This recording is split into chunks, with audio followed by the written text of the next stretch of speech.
Rebonsoir à tous. Eh bien, prenons encore un court instant tous ensemble pour lire un deuxième passage du livre du ciel de Luisa Picaretta.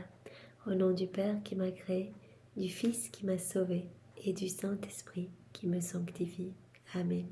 Jésus, à nouveau, je m'immerge dans cette grande mer de ta lumière, de ton sang, de ta divinité, de ta volonté, de ton humanité, de tes mérites, de tes œuvres, de tes qualités, dans ton acte unique et éternel d'amour.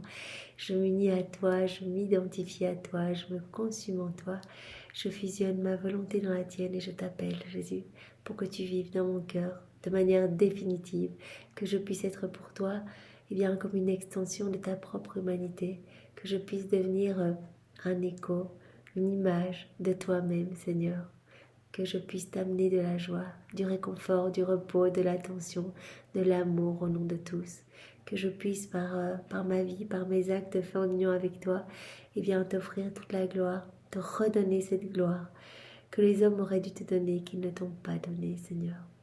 Voilà, Seigneur, fais de moi ce qui te plaira.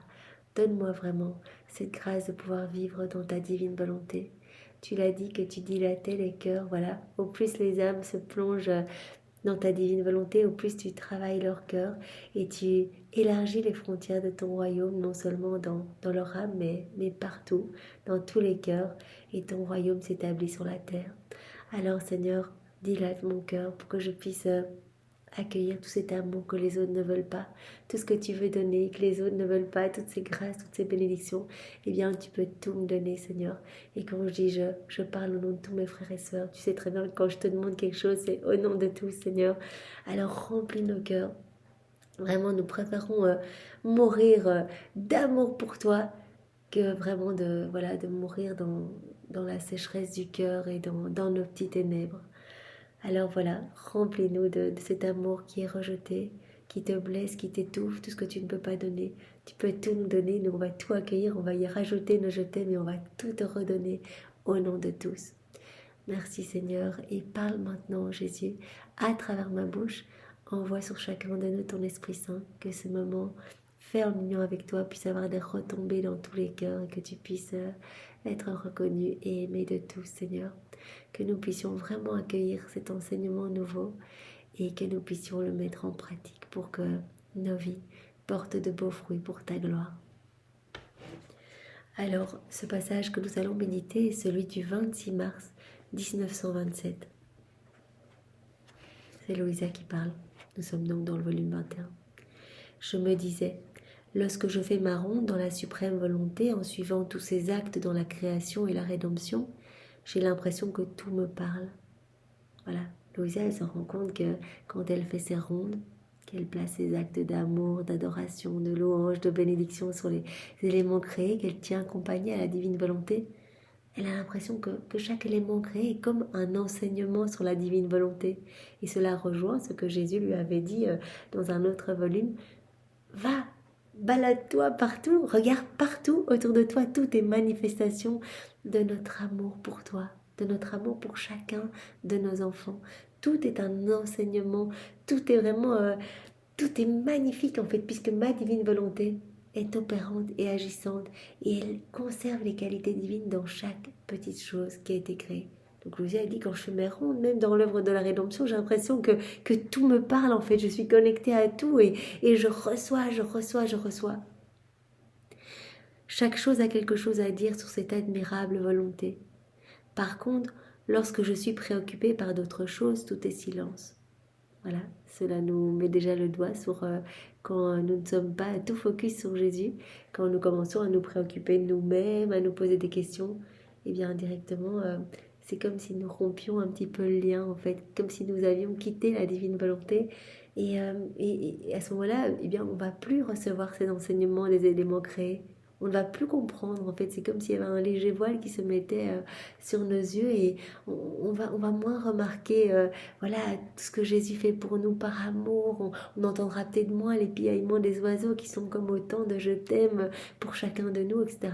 Bon, Louisa, elle est vraiment immergée dans la divine volonté, mais elle a l'impression quand même que quand elle se préoccupe, elle reçoit moins ces enseignements des choses autour d'elle. On dirait qu'elles n'ont alors rien à dire. Mais tandis que je pensais cela, Le soleil pénétra dans ma petite chambre et sa lumière tombait sur mon lit. Je me suis sentie revêtue de cette lumière et de cette chaleur. Puis une lumière sortit de moi et plongeant dans la lumière du soleil, les deux s'embrassèrent. Donc c'est trop beau en fait. Elle est en train de penser à tout cela, vraiment qu'elle se fait enseigner par chaque élément de la création, puisque vraiment la divine volonté est là dans chaque élément créé. Et puis tout d'un coup, elle voit que voilà, il y a le soleil qui rentre par la fenêtre de sa chambre, et elle voit de son âme sortir une grande lumière qui vient s'unir à la lumière du soleil. J'étais surprise, et mon doux Jésus me dit, ma fille, comme elle est belle, ma divine volonté, dédoublée en toi et dans le soleil. La divine volonté se trouve partout. Et donc, elle est dans l'âme de Louisa qui a offert sa volonté, voilà, qui s'est laissée travailler pour être totalement immergée dans la divine volonté. Donc, de l'âme de Louisa, il y a vraiment cette lumière divine qui émane. Et bien sûr, la divine volonté qui se trouve dans chaque élément créé émet aussi cette lumière. Et donc, vraiment, c'est cette rencontre entre la divine volonté qui se trouve dans les éléments créés et la divine volonté qui est dédoublée aussi dans l'âme qui s'est abandonnée. Et donc, cette lumière se rencontre en fait. Ces deux lumières s'embrassent, comme dit Jésus. Comme elle est belle, ma divine volonté dédoublée en toi et dans le soleil, lorsqu'elle réside en toi et s'unit amoureusement avec ses œuvres. Donc quand Louisa fait des rondes directement, en fait, c'est la lumière de son âme qui vient rencontrer la lumière qu'il y a dans les éléments créés. C'est pour cela qu'elle reçoit ses connaissances, en fait, qu'elle peut s'émerveiller, qu'elle peut comprendre, qu'elle peut tenir compagnie à la divine volonté. Voilà, lorsqu'elle réside en toi et s'unit amoureusement avec ses œuvres, elle se réjouit. Elle s'immerge dans les actes qu'elle exerce dans les choses créées. La lumière de l'âme et la lumière de ma volonté s'embrassent. Et l'une d'elles demeure tandis que l'autre retourne triomphalement d'où elle vient pour exercer la fonction que ma volonté veut lui confier dans les éléments créés. Ainsi, l'âme qui possède ma volonté appelle tous ses actes et lorsqu'ils se rencontrent, ils se reconnaissent immédiatement. C'est pour cela que Jésus le dit tout le temps, quand vous faites des actes dans la divine volonté, vous êtes directement connecté à toute la création. Partout où ma divine volonté se trouve, eh bien tout va être connecté. Donc vous allez être aussi connecté avec tous les saints, les bienheureux, la Vierge Marie, etc. C'est pourquoi toutes les choses te parlent lorsque tu fais ta ronde dans la création et aussi dans la rédemption. Ces actes ne sont rien d'autre que ma volonté qui te parle. Donc c'est ma volonté qui se trouve cachée dans ces petits éléments qui te parlent. Car il est juste que l'âme qui possède ma volonté connaisse sa vie. Elle peut sembler divisée et distincte dans tant de choses créées, mais elle n'est pourtant qu'un seul acte. Un seul acte unique et éternel d'amour qui se trouve partout dans les choses créées. Et il y a vraiment cette unité parce que cet acte se trouve aussi donc dans l'âme qui s'abandonne. Donc vraiment tout est connecté. C'est un seul acte unique. Il est nécessaire que celui qui possède ma volonté prenne conscience de tous les actes de ma volonté afin d'en former un acte seul et unique. Suivant ensuite les actes que le Fiat suprême avait accomplis dans la rédemption, j'arrivais au moment où mon doux Jésus ressuscitait des morts. Donc là maintenant, Louisa, elle part faire une ronde dans l'œuvre de la rédemption. Et donc elle est au moment où Jésus ressuscite. Ah non, où Jésus ressuscitait des morts. Et je disais, mon Jésus, tout comme mon je t'aime t'a suivi dans les limbes pour en revêtir tous les habitants, et que tous ensemble nous t'avons demandé de hâter la venue du royaume du Fiat suprême sur la terre, je veux également imprimer mon je t'aime sur la tombe de ta résurrection. Ah pardon, oui, non, c'est vraiment la résurrection de Jésus. Donc Louisa, elle dit, voilà, quand elle fait ses rondes, en fait, elle place la même chose que pour les œuvres de la création. Donc elle place ses actes d'amour, d'adoration, ses louanges. Elle demande que vienne s'établir le royaume de la divine volonté sur la terre, etc. Et donc elle dit, voilà, Jésus, je l'ai déjà fait maintenant. Voilà, au moment où tu as été chercher toutes les âmes dans les limbes, j'ai placé sur chacune de ces âmes, eh bien, cette prière, que ton règne vienne, que ta volonté soit faite, pour vraiment que ton royaume descende plus vite. Et bien de la même façon, je viens placer partout sur la tombe de ta résurrection et bien ces actes de louange, de bénédiction et cette prière incessante que s'établisse et bien le royaume de ton divin fiat ici-bas. Et tout comme ta divine volonté a fait se lever ton humanité en accomplissant de la rédemption comme une nouvelle alliance, par quoi tu restaurais le royaume de ta volonté sur la terre, je veux, avec mes incessants je t'aime qui suivent les actes que tu as accomplis dans ta résurrection, te demander, te prier et t'implorer de faire se lever ta volonté dans les âmes, afin que ton royaume soit établi parmi les créatures.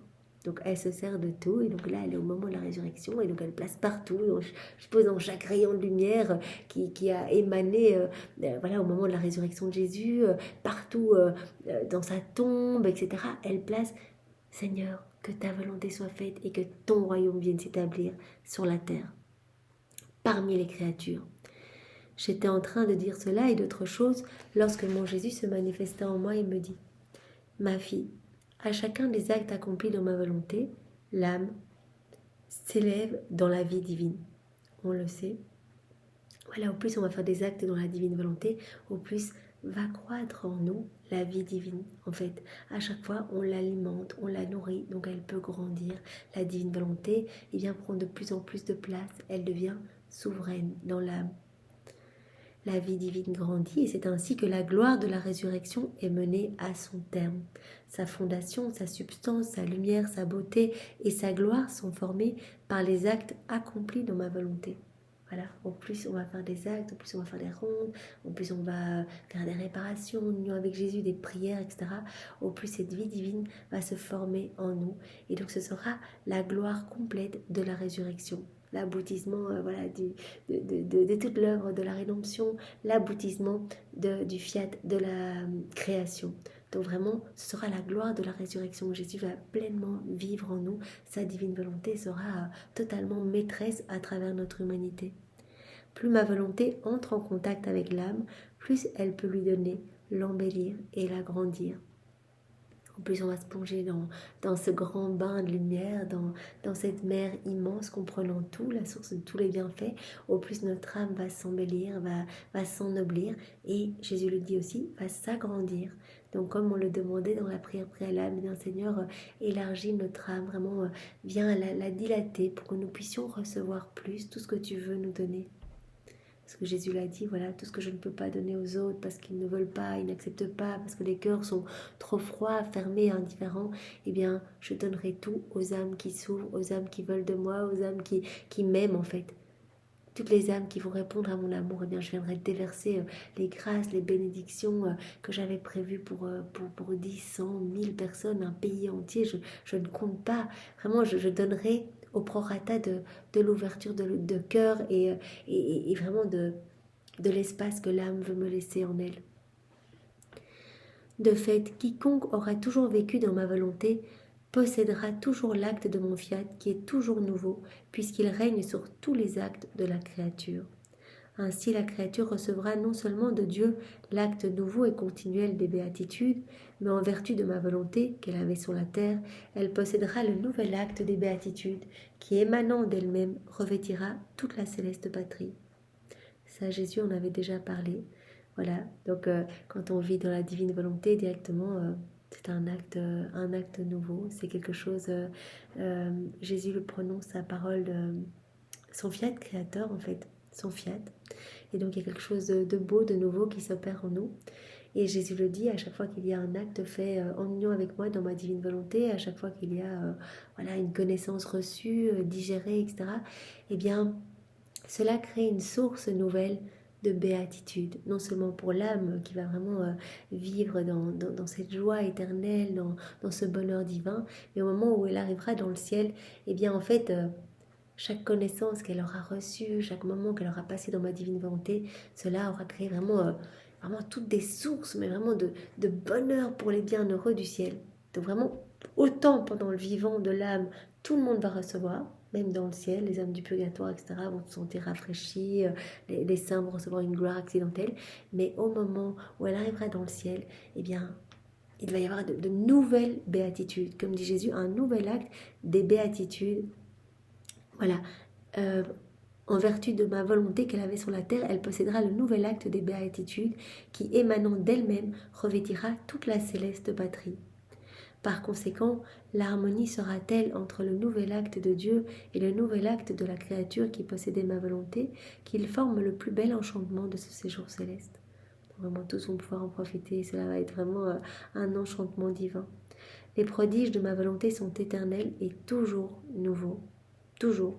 y a chaque fois quelque chose de nouveau. C'est pour cela que vraiment Jésus le dit, voilà, quand une âme fait un acte dans la divine volonté, vraiment aussi petit soit-il ou grand, peu importe, en fait, un acte c'est un acte et qui devient divin, éternel, peu importe que ce soit un acte qui dure 3 heures ou 2 secondes, et bien directement, voilà, tous les saints viennent, les anges viennent, viennent comme subjuguer, en fait, tout s'arrête pour regarder ce qui va être créé dans l'âme, quelque chose de nouveau qui va leur apporter vraiment du bonheur, qui va leur apporter une gloire nouvelle, etc., qui va apporter bien sûr une gloire parfaite à la Trinité et des bienfaits dans tous les cœurs.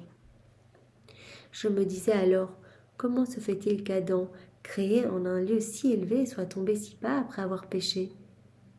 Et mon aimable Jésus se manifesta en moi et me dit, ma fille, dans la création, la volonté qui décida de créer toute chose était une. Au moment où Adam était dans son état d'innocence, il n'y avait qu'une seule volonté, celle de Dieu, point. Il était juste que ma volonté et son règne et le développement de sa vie en chaque chose, puisqu'elle les avait créées. Lorsque l'homme s'est retiré de notre volonté, il n'y avait plus une seule et unique volonté qui régnait sur la terre, mais deux. Il y avait la petite volonté humaine qui est venue se mêler, alors qu'elle a été donnée à l'homme vraiment pour être totalement uni à la divine volonté, en fait. Pour que l'homme puisse continuellement croître en sagesse, en beauté, en pureté, en sainteté, etc. Comme la volonté humaine est inférieure à la divine volonté, elle s'est privée de tous les biens du fiat suprême, et l'homme, en faisant sa propre volonté, a pris la place de la divine volonté, et ce fut un très grand malheur. Voilà, il a étouffé la divine volonté dans son cœur, il s'est privé de tous les biens, de toutes les joies, parce que la divine volonté est la source de toutes les merveilles, donc il s'est privé de tout. Et la divine volonté est devenue comme soumise à la volonté humaine, en fait. L'homme est devenu esclave de ses passions, de ses mauvaises tendances. L'homme a commencé à avoir peur de tout. Adam, il suffit de voir, quand il a quitté la divine volonté, il s'est vu nu. Tout d'un coup, il a remarqué qu'il n'avait pas de vêtements. Il a commencé à avoir des peurs, des doutes, à se cacher. Il a commencé à se sentir mal. Les maladies ont vu le jour, les vices, les iniquités, les crimes, les méchancetés, la haine, les hérésies, etc. Donc, toutes les mauvaises choses ont vu le jour quand Adam a quitté la divine volonté. Ce fut un très grand malheur. D'autant plus que cette volonté humaine avait été créée par la divine volonté pour qu'elle lui appartienne et puisse régner en elle. C'est ça que Jésus nous dit. On a reçu une volonté humaine pour qu'elle reste toujours unie à la divine volonté. Que notre volonté soit toujours unie à la volonté du Père. Et qu'elle puisse, que la divine volonté puisse régner en elle, sur elle. Or, en se retirant de notre volonté, l'homme s'est rendu coupable du vol des droits divins, et les choses créées par le fiat cessèrent de lui appartenir. Quand il a quitté la divine volonté, il n'a plus été en connexion avec les éléments créés. Puisque Jésus dit, quand on est dans la divine volonté, en fait, tout a été fait pour l'âme vivant dans la divine volonté. Pour Adam, dans son état d'innocence, qui était le chef-d'œuvre de toute la création le reconnaissait, le servait, etc. Il était en lien avec la Trinité, continuellement dans ses rapports, flux et reflux d'amour, en lien avec la création. Enfin, tout était magnifique. Mais quand il a quitté la divine volonté, la création ne l'a plus reconnu, puisqu'il n'y avait plus cette vie divine en lui. Il n'y avait plus de divin, il n'y avait plus rien. Il était rempli de misère, rempli de noirceur. Vraiment, la divine volonté était totalement étouffée dans son âme. Et donc, en fait, il a continué à se servir de la création, mais cela n'était plus pour lui, en fait. Donc, il a commencé à voler tous ses droits divins. Tout cela était pour les âmes vivant dans la divine volonté. Quand il a quitté la divine volonté et qu'il a continué à utiliser, à manger les fruits, etc., eh bien, Jésus le dit à de multiples reprises, il a volé Dieu, en fait. Ce n'était pas pour lui tout ça. Les choses créées par le fiat cessèrent de lui appartenir. Il lui fallait donc trouver un endroit extérieur à nos œuvres créatrices, mais c'était impossible, cet endroit n'existe pas. Donc il aurait dû, pour bien faire, quitter toute cette belle création, mais ce n'est pas possible. Donc il a continué à vivre dedans et à se servir de tous les éléments créés. Et comme il n'avait plus notre volonté, il s'est servi des œuvres de notre création pour vivre. Il s'est servi du soleil, il s'est servi de l'eau, des fruits, de la terre, de tout ce qui a été créé, de tout le créé. Ce sont toutes des choses qu'il a volées. Ainsi, l'homme, en cessant de faire notre volonté, est devenu le chapardeur de tous nos biens. Le chapardeur. Donc vraiment, l'homme s'est servi de tout alors que plus rien n'était pour lui. Donc vraiment, Jésus parle de vol de droits divins. Comme il était douloureux de voir que la création allait servir tant de déserteurs, tant de créatures qui n'appartenaient pas au divin fiat. Et notre volonté a perdu autant de place sur la terre que de créatures qui ne devaient pas vivre dans notre royaume sous le règne de notre volonté. Chaque âme qui vit dans la divine volonté devient un petit tabernacle d'amour, comme un petit palais céleste pour accueillir la Trinité. Et donc Jésus dit, voilà, quand l'homme a quitté la divine volonté, eh bien, voilà, la Trinité n'a pu trouver de place pour s'installer. Il n'y avait plus de place en fait. Notre volonté a perdu autant de place sur la terre que de créatures qui ne devaient pas vivre dans notre royaume sous le règne de notre volonté. C'est ce qui arrive dans une famille, lorsqu'au lieu d'être sous le commandement du Père, ce sont les enfants qui règnent et font la loi. Ils ne s'entendent pas, même pas entre eux. Les uns commandent ceci et les autres autre chose. Quelle n'est pas la douleur de ce pauvre Père en voyant son commandement enlevé par ses enfants? Quelle confusion et quel désordre dans cette famille! C'était même encore plus douloureux encore pour mon Fiat suprême de voir l'œuvre de ses mains créatrices soustraite à son règne par la créature qui, en faisant sa propre volonté opposée à la sienne, lui enlevait le droit de régner. C'est vraiment... l'homme s'est servi de tout, l'homme empêche la divine volonté d'être souveraine en l'étouffant, en préférant faire sa volonté propre, et l'homme sème le chaos partout. Parce que ce qui résulte de notre volonté propre, c'est la disharmonie, le désordre, voilà, tout est sombre, tout est vraiment, voilà, ténèbres. Et en plus, on enlève le droit à la divine volonté de régner. Ma fille, ne pas faire ma volonté est le mal qui comprend tous les maux. Ne pas faire la divine volonté, c'est un grand mal qui comprend tous les maux. Donc c'est le plus grand, la chose qui fait le plus souffrir Dieu en fait. C'est le plus grand mal. Et l'effondrement de tous les biens. C'est la destruction du bonheur, de l'ordre, de la paix et la grande perte de mon divin royaume. Voilà, quand Adam a quitté la divine volonté, destruction du bonheur, de l'ordre, de la paix et du royaume de la divine volonté.